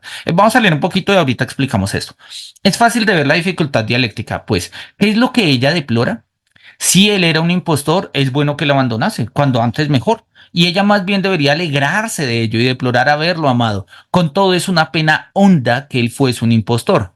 Pero esto, aun tratándose de un engaño, es la inquietud en el perpetuum mobile de la pena. Procurar certeza para el hecho externo de que un engaño es un engaño es ya tan complicado y, sin embargo, con ello no cerramos en modo alguno el caso ni tampoco paramos el movimiento. Para el amor, un engaño es ni más ni menos que una paradoja absoluta y en ello radica la necesidad de una pena reflexiva. Y esto es bellísimo y ahí nos damos cuenta que Kierkegaard es un conocedor del mundo humano increíble, ¿sí? Y este es el quid del asunto, ¿sí? Específicamente, claro, ahí nos queda mostrado y señalado en términos del amor, pero queda señalado un poco en términos de la pena reflexiva. Hemos dicho que la pena reflexiva está constantemente en búsqueda, vamos a conectarlo acá, está constantemente en búsqueda de su objeto, ¿sí? La pena reflexiva es la pena que busca sin cesar su objeto, y esta búsqueda es la inquietud de su pena y de su vida. En el caso del amor, el engaño es una paradoja absoluta. Y quienes hemos vivido este tipo de experiencias lo entendemos. Y si no, también se entiende, el cine y la literatura nos lo ha mostrado. Porque si uno ama y a uno lo aman, ¿por qué lo engañaron? Entonces, pues nunca me amaron. Pero si nunca me amaron, entonces, ¿por qué pasamos esos tiempos tan chéveres? Entonces sí me amaban, pero entonces, ¿por qué no me amó? Pero entonces, sí. Y de un momento a otro, la pena se vuelve reflexiva y busca sin cesar su objeto. Y esta misma dialéctica, que es la que él nos está mencionando ahí, ¿sí? Pues es justamente, de hecho, él utiliza la palabra dialéctica, subrayémosla. Mm, Acá está. La dificultad dialéctica de la pena reflexiva, ¿no? Vamos a ponerlo acá como en otro color para que no se nos pierda. Vamos a ponerlo en verde. Claro, la dificultad dialéctica de la pena reflexiva reside en que está constantemente en búsqueda de su objeto, ¿sí? Algo parecido ocurre con el erotismo y lo habíamos visto antes, ¿no? El erotismo está constantemente en búsqueda de su objeto eh, y digamos, el erotismo encuentra su mejor expresión, esta búsqueda del objeto en lo musical y no digamos, no en lo discursivo. Acá todavía no, repito, acá no nos está apareciendo lo musical, podríamos entreverlo y más nosotros que tenemos canciones para lidiar nuestras tusas y nuestros desengaños amorosos y de vida, podemos entenderlo en el horizonte de lo musical, pero claramente está la dificultad dialéctica, ¿sí? La pena reflexiva es la búsqueda del objeto de la pena que no entendemos, no lo tenemos lo suficientemente claro y ahí está, porque uno dice como, ay, a ver, ya, si te engañó, ya supéralo. Y lo dice Kierkegaard. Si era un impostor, pues menos mal se fue. Y tú arrepiéntete de haberlo amado. Ya, fácil. O sea, ese es el consejo que podría darle cualquier amigo a la persona. Ya te puso los cachos, te montó cuernos. Ya, simple, sin líos, sin afanes. Supéralo, sí, olvídalo. El tipo es un perro y seguimos con la vida. Ya, y arrepiéntete de haberte enamorado de un hombre tan perro. Ya, o sea, fácil. Pero para el amor, las cosas no funcionan así. Porque cuando uno está enamorado, uno reconoce que está enamorado y uno reconoce que lo aman. El problema del engaño es que uno dice, pero si me amaron, ¿por qué no me amaban? Es contradictorio, ¿sí? Y pasa lo mismo en todos los contextos de desengaño profundos. Claro, la pena del amor es una pena profundamente reflexiva y profundamente poética, pero Kierkegaard nos dijo acá, mira, no pondré ningún impedimento si alguno de vosotros quieres cambiarle el nombre y pues hacerlo como en otros factores. Pongámoslo en contextos de una de nuestras tusas más brutales que tenemos en el siglo XXI. De hecho, han sido una de mis tusas grandes, las amorosas y las laborales. Hace un tiempo le preguntaba a un grupo de estudiantes de filosofía y videojuegos, el semestre pasado, de hecho, les preguntaba que qué era peor, si una tusa de amor o una tusa laboral. Y una chica dice, profesor, una tusa laboral. Y los otros le dijeron, ay, no, que eres poco romántica. Y la chica dice, mira, uno no vive de besitos, ¿sí? Uno necesita tener condiciones laborales para poder vivir y ganar dinero y ascender profesionalmente y todo ese tipo de cosas. Y yo entiendo el punto, porque pasa exactamente lo mismo, ¿sí? Nosotros trabajamos bien, podemos ser buenos profesionales, buenos profesores, no sé, en mi caso, profesor, buenos médicos, buenos profesionales, hacemos bien nuestro trabajo, nos la llevamos bien, tenemos buena retroalimentación en el ejercicio de nuestro desempeño, en la evaluación de nuestro desempeño y demás. Y sin embargo, no seguimos trabajando, nos expulsan, nos quitan el contrato. Y uno dice como, pero ¿por qué? ¿Por qué? Sí, o sea, hay un ejemplo que, un texto que el otro día lo estuve, o sea, estuve jugando con esa idea y escribí algo del siguiente estilo. Si nosotros volvemos a la figura de Sísifo, sobre todo a la versión de Camille, que hay que imaginarse a Sísifo dichoso porque su piedra le pertenece, ¿sí? Y él dice, ok, esta es mi piedra, este es mi castigo, esto es lo que yo soy, y no importa que sea el hombre absurdo y el ejercicio más absurdo y una tarea que no se puede realizar, pero soy yo y esta es mi piedra y ya está, hágale. Y uno dice, ok, hay que imaginarse a Sísifo dichoso. Ahora, después de una eternidad de Sísifo dando vueltas, quítale la piedra a Sísifo y devuélvesela, pero en tiempos inciertos, ¿sí? Quítasela un día, luego devuélvesela, luego quítasela 2 meses, ¿sí? Y Sísifo ha aprendido a amar su piedra. Nos hemos imaginado a Sísifo dichoso con su piedra. ¿Qué pasa de Sísifo sin su piedra? ¿Sí? ¿Deja de ser castigado? No, no puede salir del inframundo, pero tampoco tiene nada que hacer. O sea, no solamente es el hombre absurdo, o digamos, la forma del hombre absurdo, sino la forma del hombre que pierde, o del ser humano que pierde en este sentido las posibilidades de sentido. O sea, podemos imaginarnos así, Sifo dichoso mientras tenga su piedra. No importa que sea el trabajo absurdo. Podemos imaginarnos a los seres humanos del siglo XXI felices en medio de nuestros trabajos ridículamente absurdos, ¿sí? Pero si nos quitan nuestros trabajos, no podemos dejar de trabajar. Necesitamos las condiciones de vida propias del trabajo. Y sin embargo, ahí está. Sí, ahí está como el quid del asunto. Se vuelve una pena reflexiva. Y obviamente esto lo podemos mirar desde la perspectiva muy exterior y entonces cualquier emprendedor te dice, ay, mira, ya, deja eso, emprende, a ver, Sísifo, sí, eres tú, no eres la piedra, tú eres capaz, sigue subiendo y bajando, saca músculos, coge otra piedra de la montaña y súbela. Pero no se trata de eso, no se trata de mirar simplemente la parte del exterior, se trata de mirar la profundidad, la intimidad, lo que hemos nosotros desarrollado. Para el amor, un engaño es ni más ni menos que una paradoja absoluta. Y esto aplica para cualquier clase de amor. Si uno ama lo que hace, si uno ama las condiciones en las que tiene, si uno ama a una persona, si uno ama sus sueños, ¿sí? Y justamente el engaño en ello, e incluso el autoengaño, es una de las paradojas más duras. Es una de las paradojas más duras. Los diversos factores del amor podrían ser manipulados en cada individuo de mil maneras distintas, con lo cual el amor no sería en uno lo mismo que el otro. El factor egoísta puede ser más preponderante o el simpatético, pero sea como sea, el amor, tanto en lo que hace a sus determinantes concretos como a la totalidad, el engaño es una paradoja que el amor no puede pensar y que al final, sin embargo, quiere pensar.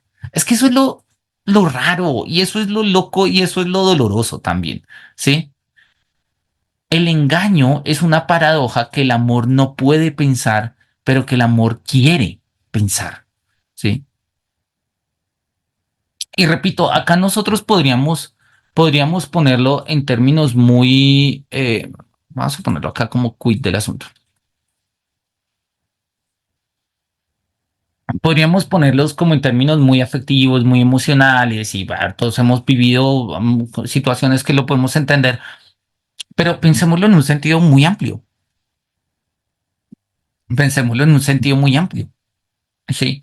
El, el engaño, ¿sí? O sea, el amor implica una especie de contar con algo en el mundo, ¿sí? No tanto ni siquiera disponer, sino como un contar. El engaño significa no poder contar con eso en el mundo, ¿sí? O no en las condiciones en las que lo habíamos pensado. Y acá no estoy hablando de fidelidad o infidelidad sexual, lo que sea. Estoy hablando básicamente de cómo nosotros construimos vínculos, cómo nosotros construimos sentidos de pertenencia. Esto es un buen ejemplo, ¿no? O sea, el amor podría ser entendido como un sentido de pertenencia. El sentido de pertenencia es fundamental para los seres humanos. Nosotros hacemos lo que hacemos muchas veces más allá de la plata, el dinero y el confort por sentirnos aceptados e incluidos, ¿sí? Y eso tiene unas fuentes profundas en la animalidad. Los mamíferos somos de manada, somos de grupo y no solamente los mamíferos. A nivel biológico hasta las células son de grupo, ¿no? Hacen tejidos y todo ese tipo de cosas. Acá muy en plan Hans Jonas con su principio de vida. Sí, hay una disposición natural a agruparnos, a gremiarnos, a diferenciarnos también, porque eso nos brinda identidad y todos los rollos dialécticos. Pero no hay nada más doloroso que sentirse vinculado y luego no sentirse vinculado. Tener sentido de pertenencia y luego ya no pertenecer. ¿Sí? Esa idea de la expulsión, esa idea del ostracismo, ¿no? De cuando expulsaban a los, ¿sí? A los antiguos filósofos de las ciudades, por ejemplo, a Anaxágoras, a Sócrates también le dijeron, no te vas o te mueres, y él dijo, me quedo en Atenas, ¿sí? Sí, sí, no tiene sentido vivir afuera. Eh, esa idea de no pertenecer es, es como el equivalente a lo que están pasando acá justamente con el engaño, porque la idea es si pertenezco, entonces pertenezco. ¿Cómo es que pertenezco y no pertenezco? O sea, ¿por qué no pertenecería si yo pertenezco? ¿Sí? El engaño es la paradoja que el amor no puede pensar y que al final, sin embargo, quiere pensar. Nuestro sentido de pertenencia es uno de nuestros sentidos más profundos que nos motivan a hacer cualquier cantidad de cosas en la vida, ¿sí? Y al final es justamente el darnos cuenta que no pertenecemos lo que nos hace reflexionar. Y desde el sentido de pertenencia queremos pensar la no pertenencia y no podemos pensarla, pero queremos pensarla, queremos entender cómo es eso. Y es una tensión dialéctica, es una dificultad dialéctica. Esto no se va a resolver hegelianamente, ¿sí? Que lo podríamos resolver hegelianamente. De hecho, Hegel lo resuelve hegelianamente, dialécticamente. Para Kierkegaard va a ser una dificultad dialéctica. Eso está ahí y va a ser una piedra en el zapato y nos vamos a pelear con eso y nos va a apoyar y nos vamos a tropezar todo el tiempo porque en el fondo es insuperable. En el fondo es insuperable. Y es que si el factor egoísta o bien el simpatético está absolutamente presente, la paradoja se suspende. Es decir, el individuo excede la reflexión en virtud de lo absoluto. No piensa la paradoja en el sentido de suspenderla gracias al cómo de la reflexión, sino que se salva precisamente gracias a que no piensa. Claro, o sea, es como, y esto es muy, muy bueno. Se salva gracias a que no piensa. Yo me acuerdo hace unos años, esto fue una cita psicológica, lo habíamos mencionado en algún grupo, en alguna sesión acá, y una psicóloga me dice, Manuel, es que tú piensas mucho. Y pues sí, obvio, soy filósofo. No, entonces no pienses mucho. Yo pues no puedo, como así que no piense mucho. Eso para mí no tiene como un demasiado sentido, ¿sí? Puedo orientar los pensamientos en direcciones y demás, pero sí, puedo puedo aprender a pensar de maneras, pero no pensar, no sé, pídele a un atleta no hacer ejercicio, o sea, no sé. Bien, se salva precisamente gracias a que no piensa, no se preocupa de las atareadas aclaraciones o confusiones de la reflexión, reposa sobre sí mismo. A causa de su orgullo, el orgulloso amor egoísta considera imposible un engaño. No se preocupa por saber qué cabe decir a favor o en contra, cómo puede defenderse o excusarse la persona en cuestión. Está completamente seguro porque es demasiado orgulloso para creer que alguien podría atreverse a engañarle. El amor simpatético, bueno, claro, acá nos está hablando de la simpatía o del orgullo, ¿no? Él dice o es egoísta o es simpático, ¿sí? El caso del orgulloso es de, obviamente nadie me va a engañar a mí, obvio no, ¿sí? Y el amor simpatético va por otro lado, posee la fe que mueve montañas. Cualquier defensa es nada para él comparado con la impasible certeza que posee de que no se ha tratado de un engaño. Cualquier acusación no prueba nada contra el intercesor que explica que no se ha tratado de un engaño y que no lo explica de esta o de aquella manera, sino de un modo absoluto. Pero un amor como ese se ve raramente o incluso nunca en la vida. Bueno, nosotros tenemos un ejemplo en la historia de la literatura, no tengo ni idea si Kierkegaard lo conociera, ¿sí? Que es el Lazarillo de Tormes. Bueno, yo no sé si ahora que lo escribo, tal vez no sea el mejor ejemplo, pero aplica. Al final del, bueno, no sé si hayan leído el Lazarillo de Tormes, es uno de los clásicos de la lengua española. Nos cuenta la historia del Lazarillo de Tormes y cómo fue pasando de un amo tras otro, en medio de todas sus dificultades, de sus hambrunas y demás. Y al final termina ayudándole a un obispo y se casa con una buena muchacha y ya, y es feliz. Y le dicen como, oye, pero ¿no te has dado cuenta que pues, tu muchacha te es infiel justamente con el personal del obispo? No sé si con el obispo mismo y demás.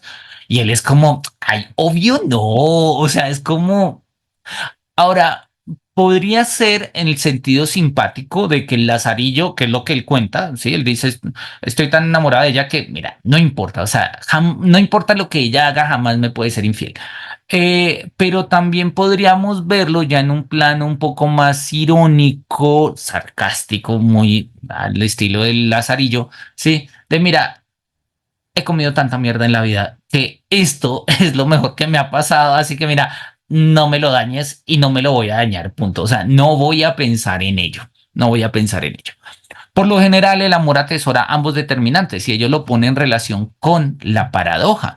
En los dos casos descritos, la paradoja también lo es para el amor, pero a este le tiene sin cuidado. En el último caso, la paradoja es para el amor. La paradoja es impensable y sin embargo, el amor quiere pensarla. Y a medida que los diversos factores van haciendo acto de presencia en ciertas ocasiones, se aproxima para pensarla a menudo de modo contradictorio, pero no lo consigue. Esta vía del pensamiento es infinita y solo concluye cuando el individuo la irrumpe arbitrariamente haciendo valer algo distinto. Una determinación de la voluntad como la del Lazarillo. Ahí sí. Entonces más bien pongamos la del Lazarillo acá. ¿Sí? El Lazarillo decide que no está pasando nada. Una determinación de la voluntad.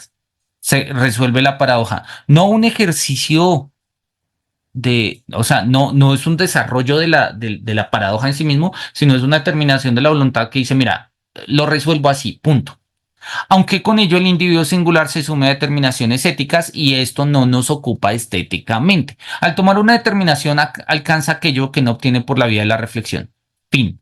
Reposo. Claro, mientras pensemos no vamos a encontrarle solución a esto. Una determinación va a servir como, ok, sí. Hay muchos casos en la vida y de hecho yo creo que todos hemos conocido casos del siguiente tipo, ¿sí? Em, de hecho, en lo personal me pasó, cerro con esta anécdota. Hace muchos años estaba yo en la universidad, tenía una novia en esa época, y la novia me dijo, oye, me dijeron que tú me eres infiel. Estaba en crisis, desde ella llegó, ella estaba llorando y tal, y me dijo, Manuel, me fuiste infiel. Yo no había sido infiel, yo estaba en modo más sano. O sea, yo creo que fue mi etapa más sana en toda mi vida. Yo como, no, o sea, no, amor, no me hice nada, yo súper tranquilo. Y ella dijo, pero me lo dijo alguien muy cercano y me dijo que te vio en tal parte con tal persona. en aquel entonces no habían celulares, uno no podía decir, no, mira, mi GPS, no, nada, o sea, yo como, pues mira, es la palabra de él contra la mía, y pues yo tengo mi certeza y mi tranquilidad de que no pasó nada, de que no pasó nada. Y no tengo ni idea por qué la persona que te dijo lo que te dijo, o de pronto se confundió, o de pronto tiene malas intenciones, tampoco es mi intención entrar en una pelea. Y obviamente ella en ese momento tuvo que tomar una determinación, porque mientras lo siguiera pensando, pues se seguía llenando la cabeza de dudas y de incertidumbres, de paradojas. Entonces, en algún momento, después de unas par de semanas de charlas, me dijo, mira, está bien, decido creerte. Punto. Podría haber decidido lo contrario, podría haber decidido no creerme. Y en la decisión se encuentra reposo, ¿sí? Se encuentra fin y reposo en la determinación. En la reflexión, no. En la reflexión se sigue moviendo la pena. Se sigue moviendo la pena. Y por eso nosotros hablamos hoy en día del overthinking, como del pensar demasiado. Y yo no creo que eso sea pensar demasiado. De hecho, yo no sé hasta qué punto podríamos llamarlo pensar. O sea, son como más bien fantasías morbosas y medianamente escrupulosas que nosotros vamos construyendo y le damos vueltas y tales y pascuales. Creo que un ejercicio reflexivo, racional, emocional incluso, pero lo que nosotros llamamos pensar, nos ayudaría precisamente a quizás no a resolver la pena, porque pensando no resolvemos las penas, pero sí a orientarlas, sí a aclararlas, algo que nos ayude a determinarnos de mejor manera. Bien, ya son las 11:37, vamos a dejar acá. Todavía apenas estamos presentando el texto digamos, el capítulo de María Beaumarchais. Todavía nos queda un buen rato para hablar. Precisamente ahorita viene lo que le va a acontecer a María, ¿sí? Que es la ruptura de una promesa de matrimonio, pero eso lo veremos el próximo sábado, que si nos va bien, creo que podríamos terminar de leer a María, el texto de María Beaumarchais y empezaríamos con Doña Elvira. Bien, por mi parte no me resta sino agradecerles por toda su compañía, la atención. No olviden que pueden apoyarnos en nuestro canal de YouTube, en Patreon, en PayPal y demás. Y entonces nos vemos la próxima semana. Que los cielos nos miren con su beneplácito y hasta pronto.